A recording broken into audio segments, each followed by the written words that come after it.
대표적인 이건 어때요? 또 목 뒤를 잡는다. 근데 이거를 굉장히 이제 위험한 사인으로 보고 제일 우리나라 분들이 제일 많이 해보는 게 뒷목이 아프면 제일 먼저 뭐 해보시는지 아세요? 혈압 재봅니다. 혈압이 올라가서 아프다. 근데 재보면은 또 상당수가 올라가 있어요. 맞아요. 근데 그 이유는 2차적으로 올라간 겁니다. 그러니까 혈압이 올라가서 뒷목이 아픈 게 아니라 뒷목이 아파서 이런 교감신경계가 활성화되면서 2차적으로 혈압이 올라간 거지. 그러니까 한번 무릎 아플 때 혈압 재보세요. 그때도 혈압이 올라가 있어요. 그러니까 뒷목 아플 때 혈압 안 쟀으면 좋겠어요. 무릎 아플 때 혈압 안 재보는 거와 같은 겁니다.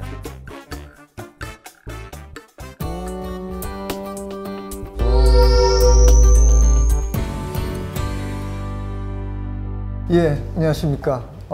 닥터 투루스의 권현철입니다. 이번 시간에도 삼성서울병원 순환기내과의 송영민 교수님을 모시고 데리고 이야기를 나눠보도록 하겠습니다. 최근 크릴 오일이 곽광을 많이 받고 있죠, 그죠? 근데 이런 이제 건강식품들 또 뭐 크릴 오일, 오메가3 이런 거 얘기할 때 꼭 혈액순환 장애, 몸의 혈액순환을 좋게 만든다 이런 얘기가 꼭 따라와요. 근데 저희가 누굽니까? 순환기내과잖아요. 심장내과 또는 순환기내과로 부르는데, 그래서 혈액순환 장애가 무엇인가, 그 치료법은 무엇인가에 대해서 한번 좀 저희가 한번 디벼봐 드리겠습니다. 예. 혈액순환 장애가 뭐예요? 의학적으로 어떻게 정의해요? 의학적으로 없습니다. 그런 용어는 의학적으로, 없고. 예. 네. 의학적으로 없습니다. 놀라셨죠? 예. 의학적인 말이 아닙니다. 현상으로 봐야 될 것 같습니다. 이게 예, 그러니까 예를 들어서 어떤 우리가 이제 제일 흔하게 혈액순환 장애라고 보통 얘기하는 게 뭐 손이 저리다, 손발이 차다, 그 다음에 뭐 자꾸 쥐가 난다, 근육이 아프다, 뭐 이런 것들인데 또 그거 있죠. 뭐 뒤 두통, 뭐 뒷골이 잡으면 뒤에 순환이 안 되는 거, 그죠?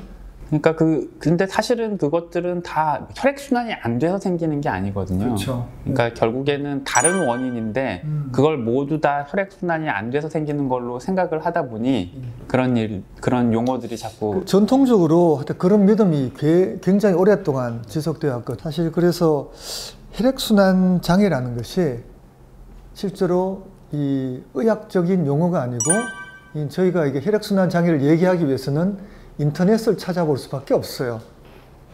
예를 들면 하나씩 해봅시다. 이게 사실 혈액순환 장애라고 얘기한 병들이 굉장히 다양한 원인을 갖고 있어요. 그죠? 손발 찬 거 왜 그래요? 일단은 뭐 이제 대개는 연세 드신 분들한테 많이 그렇죠. 연세 드신 분들이 손발 차다고 많이 그러죠. 대개의 경우에서는 이제 기초 대사량이 떨어지면서 생기는 경우가 제일 많고 그러니까 쉽게 말하면은 기초 대사량이라는 거는 우리가 가만히 있어도 소모하는 에너지거든요. 그 에너지의 상당수는, 다는 아니지만 상당수는 우리 몸에 열을 만들기 위해서 존재해요. 열이 많이 발생되면은 열을 밖으로 보내야 될 거 아니에요. 그럼 혈관을 확장시켜 가지고 이 열을 손바닥과 발바닥으로 밖으로 보내요. 온도를 조절하는 거죠. 근데 몸 열 발생이 적다. 그럼 어떻게 해야 되겠어요? 손발로 나가는 이 체온을 아끼기 위해서 손발로 가는 혈관을 좀 수축합니다. 그런 경우는 우리 몸에 열 발산이 떨어져서 그런 거지, 그 몸 따뜻하게 해주면 돼요. 실제로 이게 손바닥의 혈액순환은 요 손을 갖다가 딱 보시면 손가락을 딱 눌렀다가 떼면은 이 금방 피가 차잖아요. 그죠? 피가 차는 거 보면 혈액순환이 잘 되고 있어요. 그런데도 불구하고 손발이 차다고 느끼는 사람들이 있거든요. 그죠?